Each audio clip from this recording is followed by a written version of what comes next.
نہیں، ہم اپنی بچی اب اپنے سے دور بھیجنا پسند نہیں کرتے۔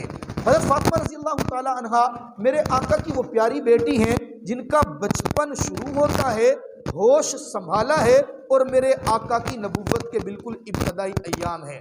یوں سمجھ لیجئے میرے آقا جب گھر سے باہر نکلتے صاف ستھرا لباس پہن کر نکلتے تھے، جب واپس گھر میں آتے وہ لہو لہان میرے آقا کے خون سے تر ہوا ہوتا تھا۔ میرے آقا گھر سے صاف ستھرے بن کے نکلتے اور جب واپس آتے ظالموں کی، مخالفین کی مخالفت کی گرد و آلود سے آقا تسلی دیتے، فاطمہ پریشان نہ ہو، آج تیرے ابا کے اوپر پریشانی آئی ہے، دعا کر رب ذوالجلال سے، یقین ہے کہ ایک وقت آئے گا یہی لوگ جو آج تیرے ابا کے دشمن ہیں کل تیرے ابا کے ہاتھ پر کلمہ پڑھ کر مسلمان ہو جائیں گے۔ میرے دوستو، وہ واقعہ بھی بڑا مشہور ہے۔ آپ علیہ السلام کعبۃ اللہ کے اندر، مسجد حرام کے اندر کعبۃ اللہ کے سامنے نماز ادا کر رہے تھے۔ عقبہ بن ابی معیط کافر ہے، اوجڑی اٹھاتا ہے، اونٹ کی اوجڑی اٹھا کر میرے آقا کی پشت کے اوپر ڈال دیتا ہے۔ کسی نے بتا دیا حضرت فاطمہ رضی اللہ عنہ چھوٹی ہیں، بچی ہیں، کم سن ہیں، 10 سال کی یا 8 سال کی عمر ہے، بھاگتی ہوئی آتی ہیں اور آ کر میرے آقا کی پشت کے اوپر سے اپنے کمزور اور نحیف ہاتھوں سے زور لگاتی ہے اور زور لگا کر میرے آقا کی کمر سے اس اوجڑی کو دور کر کے آقا کے ہاتھوں کا بوسہ دینا لگ جاتی ہے۔ آپ علیہ السلام سفر طائف سے جب واپس آئے، آپ حضرات نے سفر طائف پڑھا، کتنا سخت معاملہ تھا۔ سفر طائف کے گزرنے کے 9 سال بعد اما عائشہ صدیقہ رضی اللہ تعالیٰ عنہ کے ساتھ میرے آقا بیٹھے ہیں اور بیٹھے ہوئے فرماتے ہیں، عائشہ سفر طائف کو 9 سال گزر گئے لیکن اس کی تلخی میں محمد آج بھی محسوس کر رہا ہوں۔ اتنا سخت معاملہ تھا۔ جب بدن لہو لہان ہوا، میرے آقا کے اوپر ظالموں نے پتھر برسائے، آقا اس لہو لہان بدن کو لے کر جب گھر کے اندر آتے ہیں، میرے آقا کے گھر کے اندر میرے آقا کی 2 پھول 2 بیٹیاں حضرت ام کلثوم اور حضرت فاطمہ رضی اللہ تعالیٰ عنہ میرے آقا کے قریب آ کر آقا کے ہاتھوں کو بوسہ دیتی ہیں اور روتی ہوئی آنکھ سے آنسو نکالتی ہے، ابا جان ان ظالموں کے لیے بد دعا کر دیجئے جنہوں نے آپ کے اوپر پتھر برسائے۔ لیکن خدا کی قسم میرے آقا نے مسکراتے ہوئے فرمایا، نہیں میرے بیٹا، میں ان کے لیے بد دعا نہیں کروں گا، یہ آج تیرے ابا پر پتھر برسا رہے ہیں، میں نبوت والے ہاتھ اٹھا کر دعا کروں گا، اللہم اہدنی قومی فإنہم لا یعلمون، اللہ میری اس قوم کو ہدایت دے دے، یہ جانتے نہیں ہے کہ میں ان کے اندر کیسا آدمی ہوں۔ میرے دوستو، جناب فاطمہ رضی اللہ تعالی عنہ 11 سال کی عمر ہے جب حضرت خدیجہ الکبریٰ رضی اللہ تعالی عنہ کا انتقال ہو جاتا ہے۔ حضرت فاطمہ رضی اللہ تعالی عنہ اکیلی رہ گئی۔ جناب فاطمہ رضی اللہ تعالی عنہ کی تربیت کے لیے میرے آقا نے ایک شادی کی اور شادی کی حضرت سودا بنت زمعہ رضی اللہ تعالی عنہ کے ساتھ۔ بڑی عمر کی عورت ہے، سودا بنت زمعہ شادی کی اور ان کی کفالت کے اندر ان کی تربیت میں جناب فاطمہ رضی اللہ تعالی عنہ کو دے دیا۔ حضرت فاطمہ رضی اللہ تعالی عنہ جب بالغ ہوئی، بلوغ کے قریب پہنچی، بالغ ہو گئی۔ اب توجہ کیجئے، ذرا بات کو سمجھیے گا میں سمجھانا کیا چاہ رہا ہوں۔ سب سے پہلے پیغام نکاح لے کے پیغمبر کے در اقدس پہ اپنی ذات کے لیے جناب ابوبکر صدیق رضی اللہ تعالیٰ عنہ ہے، آقا آپ کی بیٹی جوان ہو گئی، میں چاہتا ہوں آپ کی بیٹی سے نکاح کرنا، اپنی بیٹی کا مجھ سے نکاح کر دیجئے۔ آقا خاموش ہے، جواب نہیں دیتے، اس لیے کہ میرا پیغمبر وما ينطق عن الهوى ان هو الا وحی یوحى، لب جب بھی کھولتے ہیں تو اللہ کے حکم سے کھولتے، اپنی مرضی سے نہیں کھولتے۔ حضرت ابوبکر صدیق رضی اللہ تعالیٰ مزاج نبوت کو جانتے تھے، آپ علیہ السلام کے مزاج سے واقف تھے، خاموش ہو کر واپس چلے گئے۔ چند دن کے بعد جناب عمر فاروق رضی اللہ تعالیٰ عنہ آتے ہیں اور آ کر میرے آقا سے حضرت فاطمہ رضی اللہ تعالیٰ عنہ کا ہاتھ اپنے لیے مانگتے ہیں۔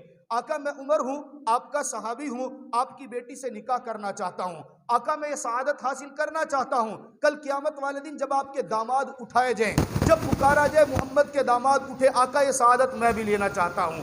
آقا خاموش ہیں، جواب نہیں دیتے۔ جناب ابوبکر بھی چلے گئے، جناب عمر فاروق بھی چلے گئے، چند دن تک معاملہ خاموش رہا۔ پھر ابو بکر اور عمر دونوں مل کر مشورہ کرتے ہیں، تیسرے صحابی سعد بن وقاص کو اپنے ساتھ ملاتے ہیں اور تینوں صحابہ مشورہ کر کے جناب علی المرتضیٰ کو بلاتے ہیں اور بلا کر مشورہ دیتے ہیں. علی میں ابو بکر بھی گیا تھا فاطمہ کا رشتہ لینے کے لیے, مجھے جواب نہیں ملا. عمر کہتے ہیں میں بھی گیا تھا, میں نے اپنے لیے فاطمہ کا نکاح کے لیے درخواست پیش کی تھی, آقا نے قبول نہیں کی. علی ہم مزاج نبوت سے واقف ہیں, آپ جاؤ پیغمبر کے گھر کے اندر پیغمبر کی بیٹی کا رشتہ اپنے لیے طلب کرو. علی خاموش ہو کر بیٹھے ہیں, دل کے اندر بات یہ ہے میرے پاس تو اپنے رہنے کے لیے گھر بھی نہیں ہے, میرے پاس مال و دولت بھی نہیں ہے, میرے لیے پیغمبر کی لخت جگر کا اٹھانے کے لیے خرچہ بھی نہیں ہے, میں جاؤں تو کس منہ سے جاؤں, آقا کے سامنے بات کروں تو کیا کروں. ذرا توجہ کرنا, مشورہ ابو بکر نے دیا, مشورہ عمر نے دیا, ساتھ تعاون کرنے والے سعد بن ابی وقاص ہے. ان تین صحابہ نے جب اچھی طرح سمجھایا, حضرت علی فرماتے ہیں مجھے بھی شرح صدر ہو گیا. میں پیغمبر کے گھر کے اندر گیا اور جا کر میں نے پیغمبر کے سامنے درخواست کی, آقا آپ کے گھر کے اندر آپ کی بیٹی جوان ہے, آقا میں اپنے لیے اپنی آپ کی بیٹی کے پیغام نکاح لے کر آیا ہوں. میرے دوستو پیغمبر حضرت علی کی بات سنتے ہیں, مسکرا پڑتے ہیں اور مسکرا کر فرماتے ہیں علی تیرا آنا محمد کے گھر میں مبارک ہو, میرے اللہ نے اپنی میری بیٹی کا نکاح تجھ علی کے ساتھ منظور اور قبول فرما لیا. اب ذرا نقطے پہ غور کرنا, مشورہ دینے والے حضرت ابو بکر ہیں, مشورہ دینے والے عمر فاروق ہیں, مشورہ دینے والے سعد بن ابی وقاص اور جانے والے حضرت علی بن مرتضیٰ رضی اللہ تعالیٰ عنہ چلے گئے. آپ علیہ السلام نے قصہ طویل بات, تاریخ لمبی ہے, وقت کو مختصر بتا رہا ہوں. حضرت علی رضی اللہ تعالیٰ عنہ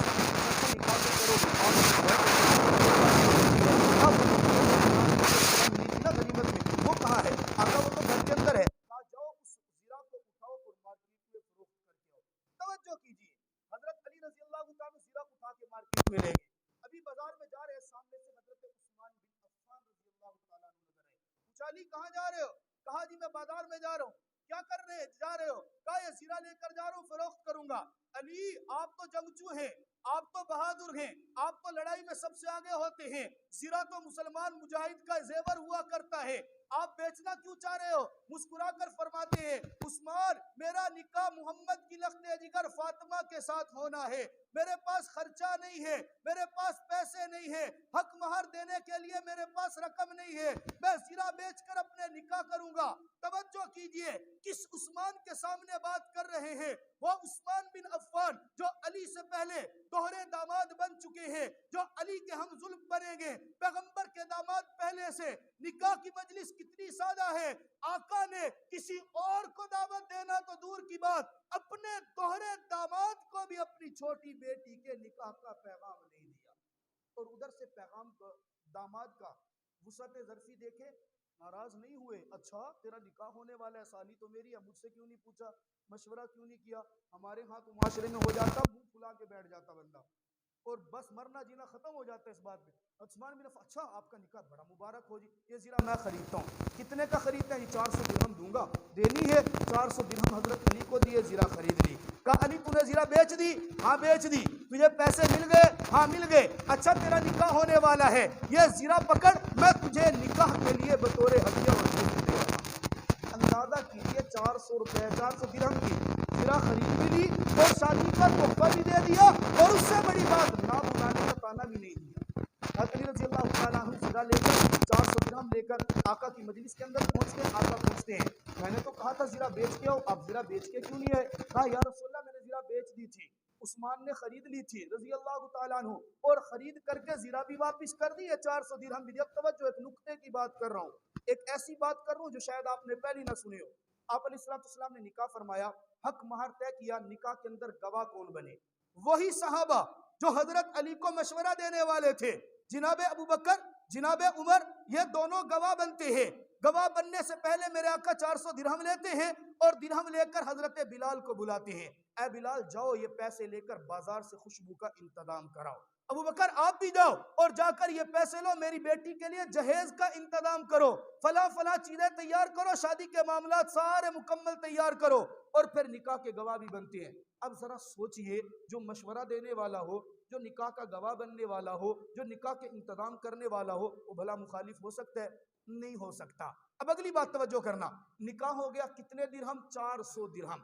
400 درہم کا وزن بنتا ہے 132 تولہ. درہم چاندی کا ہوتا ہے، دینار سونے کا ہوتا ہے. 132 تولہ چاندی حضرت فاطمہ رضی اللہ تعالیٰ عنہ کا حق مہر طے ہوتے ہیں. بعد کے اندر یہ شروع میں یہی چلتا رہا جو کہتے ہیں نا مہر فاطمی 132 تولہ. بعد میں ہندوستان کے اندر بھی اشرفی دینار چلتا تھا، سونے کا سکہ چلتا تھا. 132 وہ سونے کے سکے وہ مہر کے اندر رکھے جاتے تھے. بعد میں دور کے اندر تبدیلی آتی رہی، کچھ لوگوں نے 100 کے لفظ کو حذف کیا اور 32 روپے نکاح فاطمی مشہور کر دیا، حالانکہ 32 روپے نکاح فاطمی نہیں ہے، 132 تولہ ہے. موجودہ دور کے اعتبار سے اگر 132 تولہ کی قیمت بناؤ 1,32,000 روپے کم و بیش بنتی ہے. ہم جب نکاح پڑھاتے ہیں پوچھتے ہیں مہر کتنا رکھے تو سامنے والے کہتے ہیں جی شریعت کے مطابق نکاح فاطمی مہر فاطمی رکھ دے. اب اگر وہاں بتا دینا مہر فاطمی تو 1,32,000 روپے کے قریب پڑنے ہیں تو لڑکی والوں کو بھی اور لڑکے والوں کو بھی پسینہ چھوٹ جانا ہے. بہرحال یہ میں عرض کر رہا ہوں شریعت کے اعتبار سے مہر فاطمی 132 تولہ تھا. بہرحال حضرت فاطمہ رضی اللہ تعالیٰ عنہ کی زندگی گزری. آپ علیہ السلام کی بیٹی اور آپ علیہ السلام کے داماد کا ایک مرتبہ آپس میں اختلاف ہوا، میاں بیوی کے اختلاف ہو جاتے ہیں. اب انداز تربیت دیکھیے، اما فاطمہ رضی اللہ تعالیٰ عنہ آپ علیہ السلام کو شکایت کرتی ہیں ابا جان علی کے ساتھ میری لڑائی ہوئی. اب بجائے اس کے جیسے ہمارے معاشرے میں ہوتے ہیں بیٹی نے فون کر دیا نا اپنے باپ کو ابا جان آپ کا داماد تو میرے ساتھ یہ کر رہا ہے، باپ آگے سنتا نہیں ہے. باپ کیا کہتا ہے بیٹا تو سامان تیار کر میں آیا، میری بیٹی کو کسی کی ضرورت ہے کوئی بات، یہ گھر برباد کرتے ہیں. آپ علیہ السلام کیا فرماتے ہیں بیٹا ایسا نہیں کیا کرتے. کون سا مرد ہے جس کا مزاج اپنی بیوی کے ساتھ پورا ملے. آپ کے خامد باہر سے آتے ہیں، اگر کبھی غصہ ہو گیا آپ تحمل کا مظاہرہ کریں، آپ برداشت کریں، خامد کی خدمت کریں، پیار سے بیٹھ کر. جب باپ سیدہ کائنات کے ابا نے جناب محمد مصطفیٰ صلی اللہ علیہ وسلم نے سمجھایا تو گھر ٹوٹنے سے بچ گیا. یہ سمجھانا در حقیقت آپ کے لیے اور میرے لیے تھا. بیٹیوں والو جب بیٹیوں کی شادی کرو تو بیٹیوں کو اچھی تربیت دو، بھلے جہیز کم دے دو، بھلے جہیز نہ دو، بھلے دولت مت دو، لیکن اچھی تربیت دو. اگر سسرال کی کبھی شکایت بیٹی کرے تو شکایت سن کے اپنے آپے سے باہر نہ ہو جانا، بلکہ اس بیٹی کو اچھے انداز سے سمجھانا کہ سسرال کے ساتھ گزارا کیسا کرنا ہے.